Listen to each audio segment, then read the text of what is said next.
Hello everyone, सभी का नमस्कार। और कैसे हो सब। आज के वीडियो में हम करेंगे chapter number 15 international cash management. और ये चैप्टर है हमारा IBO 6 का इंटरनेशनल बिजनेस फाइनेंस का चैप्टर है।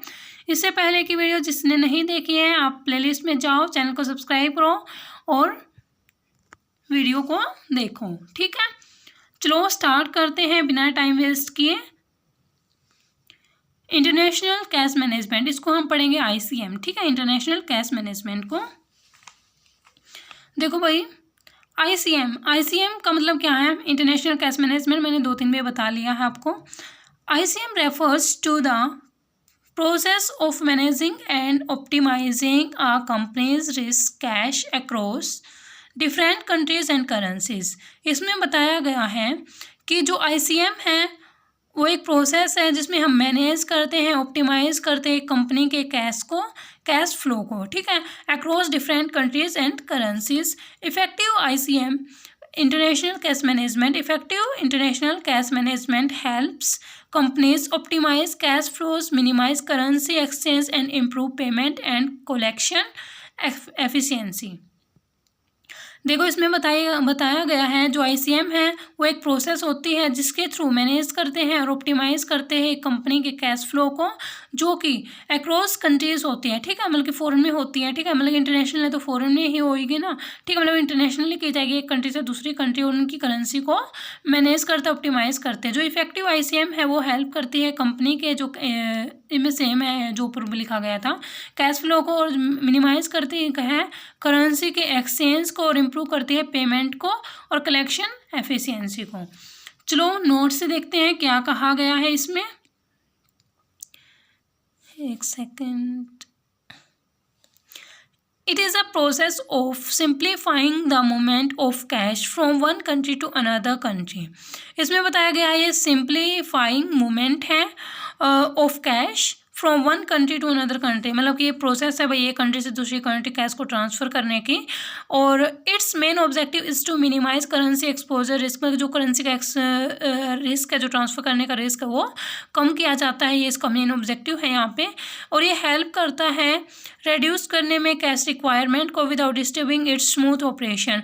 मतलब जो कैश की रिक्वायरमेंट होती है वो उसका आसानी से मिल जाती है। ठीक है, मतलब जो हमारा ऑपरेशन है वो चल रहा है उसको बिना डिस्टर्ब किए। It helps to manage and control cash resources of a firm effectively। जो कि इसमें बताया गया ये हेल्प करता है मैनेज करने में और कंट्रोल जो कैश के रिसोर्सेज हैं ऑफ अ फर्म एफिशिएंटली। ठीक है, it improve cash collection and payment. ये इम्प्रूव करता है कैश की कलेक्शन को और पेमेंट्स को।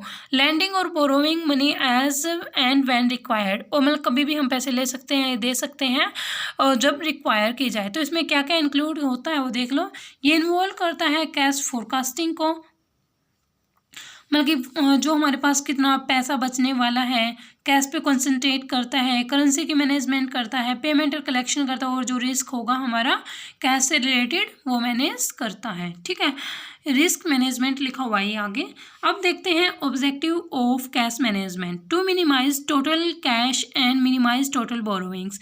जो टोटल कैश है उसको मैक्सिमाइज करते हैं और मिनिमाइज करते हैं, मतलब कि उधार हमें कम लेना पड़े। ठीक है, रिड्यूस करता है फॉरेन एक्सचेंज एक्सपोजर्स को और ये स्टेबलाइज है फॉरेन एक्सचेंज फ्लक्चुएशंस में और मिनिमाइज करता है ये ट्रांजैक्शन की कॉस्ट को। अब हम यहाँ से और पॉइंट पढ़ते हैं ताकि 20 नंबर का क्वेश्चन आए, हमारा कोई भी नंबर ना कटे। चलो पॉइंट नंबर फर्स्ट क्या है इसमें? Ensure enough cash to meet financial needs. ये एंश्योर करता है enough cash to meet financial needs. देखो इसमें बताया गया है मतलब कि इतना जितना हमें ज़रूरत है पैसे की तो उतना कैश हमारे पास हो। ठीक है, तो जैसे कि हम उससे क्या क्या करेंगे, बिल की पेमेंट कर देंगे टाइम से और सैलरी हम टाइम से देंगे, टैक्स देंगे हम और डिविडेंड, मतलब कि जो भी चीज़ होगी हमारी वो सारी की सारी हम अपने मतलब कर दे पूरी। ठीक है, एंश्योर एनफ कैश, मतलब कि इतना कैश हो सके जो कि हमारी फाइनेंशियल नीड है वो आसानी से पूरी हो सके। Next point is minimise unnecessary cash holdings. जो अननेसेसरी कैश मतलब कि भाई जो हमारे पास स्टोर है, ठीक है, जैसे कि हमने भाई कुछ पैसे अपने सेव करके रखे हैं, तो वो अनहोल्डिंग्स है ना हमारे पास, तो हमें वो किसी चीज़ में तो इन्वेस्ट करनी चाहिए, ठीक है। तो इसमें ये बताया गया है जो हमारे पास अननेसेसरी पैसा मतलब रखा गया है तो उसको हम अच्छे काम में यूज़ करें और जो अपॉर्चुनिटी है उनमें हम यूज़ करें, ठीक है। Third point is maximum return on excess cash. जो हमारा कैश है ज़्यादा पड़ा है, ठीक है, तो उसको हम चाहे तो मतलब किसी और को दे दे जिससे कि हम मैक्सिमम रिटर्न कमा सके, या हम कहीं पे इन्वेस्ट करें ताकि जो उससे क्या हो हमें मैक्सिमम रिटर्न मिले।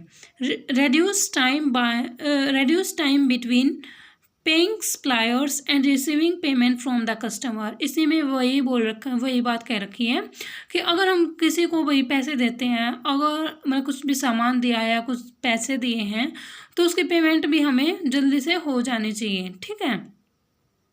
वो टाइम हमें कम करना चाहिए। जैसे कि हमने सप्लाई की है आज कुछ भी सामान, तो उसकी पेमेंट तभी के तभी हो तो हमें ज़्यादा फ़ायदा होगा इसमें। Improve cash flow forecasting and risk management. Improve करता है कैश फ्लो को, जो कि फोरकास्टिंग होगी उसको मतलब कि फ्यूचर में हमें कितना पैसे आने वाला है तो उसको भी मेंटेन करता है और रिस्क की भी मैनेजमेंट करता है। तो ये थे हमारे ऑब्जेक्टिव। नेक्स्ट पॉइंट है इसमें सेंट्रलाइज्ड कैश मैनेजमेंट। अब देखते हैं सेंट्रलाइज कैश मैनेजमेंट होता क्या है। एक सेकेंड रुको भाई, आई थिंक क्लियर होगा ये। When cash is managed at one central location, it is known as centralized cash management। देखो जब जो कैश की मैनेजमेंट है वो एक लोकेशन से, सेंट्रल लोकेशन से की जाती है तो उसको हम बोलते हैं centralised cash management. It means a process by which N affiliated groups यहाँ से, ये का मतलब है यहाँ से रिलेटेड ग्रुप, जो कि जो मैनेज करता है इसको, जो सेंट्रल लोकेशन है तो उससे रिलेटेड कोई ग्रुप, ठीक है। तो इसका मतलब ये था यहाँ। It means a process by, एक सेकेंड को मुझे दिखाई दे रहा भाई क्या है इसमें, अब क्लियर होगा आपको। It means a process by which an related group of business makes all or most cash management decision from one location such as headquarter or designated subsidiary। Subsidiary का मतलब यहाँ पे जैसे कि भाई कहीं और भी ऑफिस खोल देते हैं उनके, ठीक है। ये एक प्रोसेस होती है जो कि जो रिलेटेड ग्रुप है बिजनेस से वो कैश मैनेजमेंट करें डिसीजन फ्रॉम, एक सेकंड में दोबारा पढ़ती हूँ सारा का सारा। When cash is managed at one central location, जब एक सेंट्रल लोकेशन से कैश को मैनेज किया जाता है तो वो क्या होता है, सेंट्रलाइज्ड कैश मैनेजमेंट होती है। और ये एक ऐसी प्रोसेस होती है जिसमें जो रिलेटेड ग्रुप है बिजनेस के मेक्स ऑल द, मतलब सारा सारा जो कैश है वो मैनेज करते हैं, सारे सारे डिसीजंस वही खुद लेते हैं एक ही लोकेशन से, जहाँ उसका हेडक्वार्टर होता है या उसकी सब्सिडीज होती हैं, सब्सिडरी कंपनीज मतलब कि जो उसकी ब्रांचेज होती हैं वो। It implies that receipt and the payment are managed by one single central body which is generally that the head office of MNC. इसमें बताया गया है जो कि जितने भी रिसिप्ट होते हैं, पेमेंट होती है, सारी सारी एक सिंगल सेंट्रल बॉडी से कंट्रोल की जाती हैं, जैसे कि बोलते हैं विच is generally the head office, चाहे वो हेड ऑफिस हो एमएनसी का तो उससे, ठीक है। तो क्या कहलाती है, सेंट्रलाइज कैश मैनेजमेंट। अब देखते हैं इसके एडवांटेजेस क्या हैं, आप यहाँ से पढ़ लो। अब हम डिटेल में यहाँ से करेंगे, ठीक है। ऊपर भी वही पॉइंट है, यहाँ भी वही पॉइंट है। देखो भाई centralise advantages, centralise cash management के एडवांटेजेस क्या रहने वाले हैं। देखो आप अपने पास से सोच के देखो एक बार कि अगर भाई सारा का सारा एक ही बंदा है, जैसे कि आपका पापा है, ठीक है, तो वो क्या करता है सारा का सारा खुद मैनेज करेगा, तो उससे क्या होगा वो देखना आपको, ठीक है। क्योंकि ये नहीं है कि सभी के सभी सारे के सारे घर में जितने भी पर्सन्स है वो सभी के सभी हेड बन जाएं, ठीक है, सभी अपने आप में दादा हों, ठीक है, तो वो बात नहीं होगी यहाँ, मतलब एक ही जो है हेड रहेगा। Better decision making, better decision making, तो एक पर्सन है भाई उसको सब कुछ पता है कि कहाँ पे मैंने इन्वेस्ट किया है, कितना खर्चा हुआ है, कैसे मैंने सब कुछ मैनेज करना, तो बेटर डिसीजन मेकिंग, तो वो अच्छे से डिसीजन ले पाएगा, तो उससे क्या होगा, ठीक है, एक एडवांटेजेस होगी। सेकंड है हमारी एफिशिएंसी इंक्रीज और बर्डन कम होगा। बर्डन कम कैसे होगा कि उसको मतलब कि भाई ये नहीं है कि अगर मान लें आपकी मम्मी भी हेड है, आपका पापा भी हेड है, ठीक है, अगर जो आपकी मम्मी है वो कुछ जो पैसे हैं, मम्मी तो वैसे भी होती है कि भाई कुछ पैसे स्टोर करके रखती है, ठीक है, बचा के रखती है, सेव करके रखती है और पापा को नहीं पता लगने देती, होती है, सबकी मम्मी होगी भाई, ठीक है। और तो क्या होगा उससे तो उसके पास ज़्यादा बर्डन हो जाएगा कि भाई मेरे पास इतने पैसे थे और पैसे कहाँ गए, कहाँ कहाँ यूज़ करती है, ये वो करती है फलान टिकड़ा, ठीक है। अगर वो खुद मैनेज करेगा तो क्या होगा कि बर्डन भी कम होगा, उसको पता रहेगा भी कि मैंने कहाँ पे इन्वेस्ट किए हैं, तो उसकी एफिशिएंसी भी इंक्रीज़ होगी। बर्डन कम होगा तो एफिशिएंसी भी इंक्रीज़ होगी automatically. Next one is improve relationship. जो रिलेशनशिप है, अगर मान लो कि भाई आप सब कुछ जानते हो, अगर आपने किसी को दूसरों को पैसे दिए हैं दूसरी कंट्री में, मतलब कि आपको पैसे दिए, आपकी कंपनी है, तो आपको मतलब क्या होगा कि रिलेशनशिप भी अच्छे होंगे, ठीक है। Next one is with banks and suppliers. जो आपने लोन लेना है किसी से भी, बैंक से या सप्लायर से आपको पेमेंट करनी है, तो उनके साथ क्या होंगे, आपके रिलेशन अच्छे होंगे, मतलब कहीं पे गड़बड़ी होने के चांसेस नहीं रहेंगे, तो रिलेशन ऑटोमेटिकली अच्छे होंगे। Improve risk management. जो रिस्क हैं वो भी कम होंगे, चांसेस कम होगा रिस्क का, अगर मतलब कि होने के चांसेस भी हैं तो आप क्या करोगे, आपको सब कुछ तो ऑलरेडी पता ही है, आप थोड़ा एस्टिमेट करके कुछ बचा के भी रखोगे कि भाई अगर कुछ बीच में कुछ मुसीबत हो जाए तो उसके लिए मैं ये पैसे रख लेता हूँ, तो रिस्क मैनेजमेंट भी कर लेंगे हम, इम्प्रूव हो गई रिस्क मैनेजमेंट भी हमारी। नेक्स्ट है इसमें एनहेंस कंट्रोल एंड विजिबिलिटी। इसमें बताया गया है जो कंट्रोल विजिबिलिटी है उसको भी एनहेंस करेंगे, इम्प्रूव कैश फ्लो होगा, हमारे ज़्यादा से ज़्यादा पैसे आएंगे हमारे, अगर एफिशिएंसी इंक्रीज होगी तो। और जो कैश होल्डिंग्स है, जो हम मतलब स्टोर करके रखते हैं, पैसे सेव करके रखते हैं, उनको कहीं इन्वेस्ट नहीं करते, तो वो बंदा क्या करेगा, इन्वेस्ट करेगा ताकि ज़्यादा से ज़्यादा रिटर्न मिले। और इन्वेस्टमेंट ज़्यादा करनी है, increase investment income, better investment decision लेंगे तो हायर रिटर्न्स मिलेंगे, ठीक है। तो इसमें ये था। दोबारा देखते हैं क्या क्या पढ़ा हमने।